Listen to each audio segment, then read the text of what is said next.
I think that is something as women we need to look into. I'm talking to my ladies now. I'm talking to my ladies.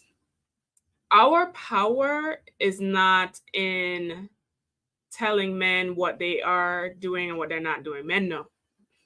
Men know what they're doing and what they're not doing. Our power is in being gracious and letting stuff roll off our back and letting that be him. Even like if I was to reject a guy, it wouldn't be that much energy, because me even putting in that much energy means I'm really bothered by what he said or what he did, or I care to a certain extent.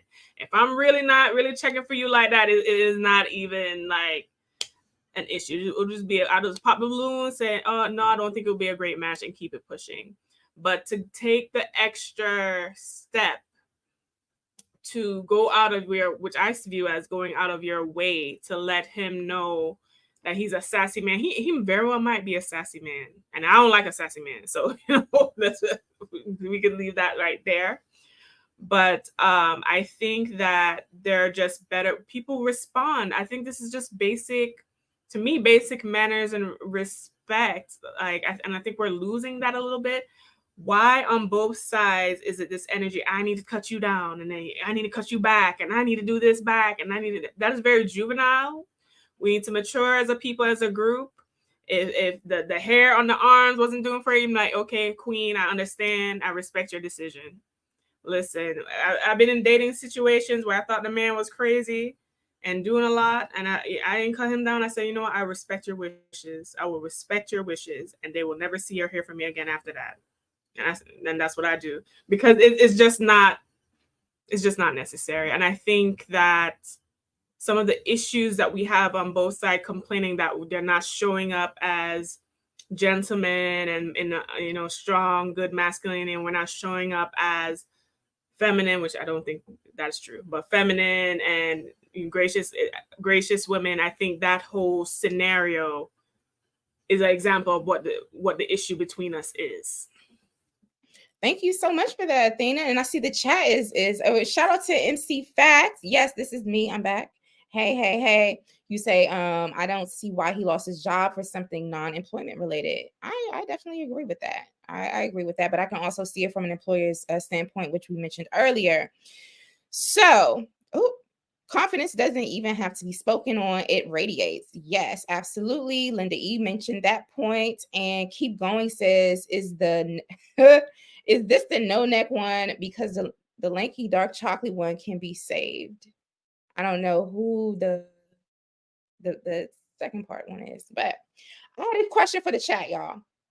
Sis in the blue dress, because Athena brings up a wonderful point, and I want us to go around on the panel to just comment. She definitely let him know why she popped her balloon. At first, she wasn't going to pop her balloon. She said that she didn't have a problem with him going back and going at the other woman, but she likes to argue, and she just knew that she got with somebody like him, they would just argue all the time. And then she used that as an opportunity to go in on him and disparage him even more, in defense of her perceived disrespect of how he treated the other women who also popped their balloons. Though, what do you all think about that? Do you think sis in the blue dress was justified or not justified in the way she responded to him? I want to hear in the chat, was she justified in the way she responded to him, or was she not justified in the way that she responded to him? And then I want to hear from you all. Let's start with our bodacious life coach. Like Michelle Obama said, when they go low, we go high, or something similar to that. I'm a firm believer in that. I also believe that she said that not in defense of the other people. I think she said it in defense of herself, because she felt some kind of way.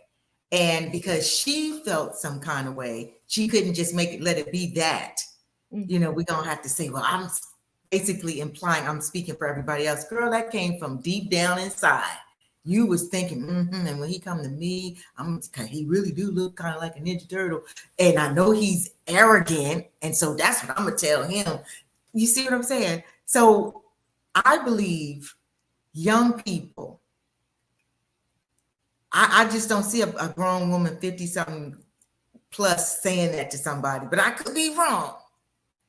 But I just think this is a whole new dynamic. Young people, they're just out here, they're just doing things a little differently and not even caring about the fact that this is taped. So people are going to know her as the Ninja Turtle lady, right? Not the nice lady with the blue gown on, right? Because she had a nice, I think it was almost like a gown.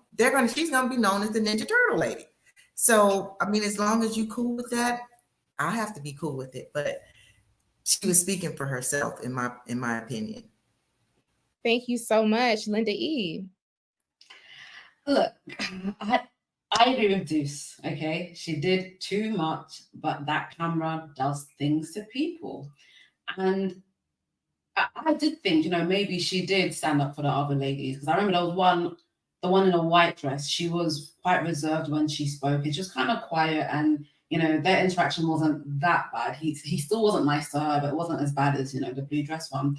And here's my question, right? If she had just said nothing and moved on,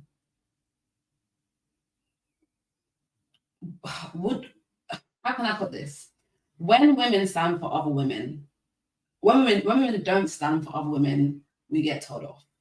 When we do, we get told we're not actually really doing that for other women, we're just doing it for ourselves. Like, how are we to know? Like, I kind of like the fact that she said, you've insulted the rest of them, so now I'm going to do something. Because we always talk about women supporting other women,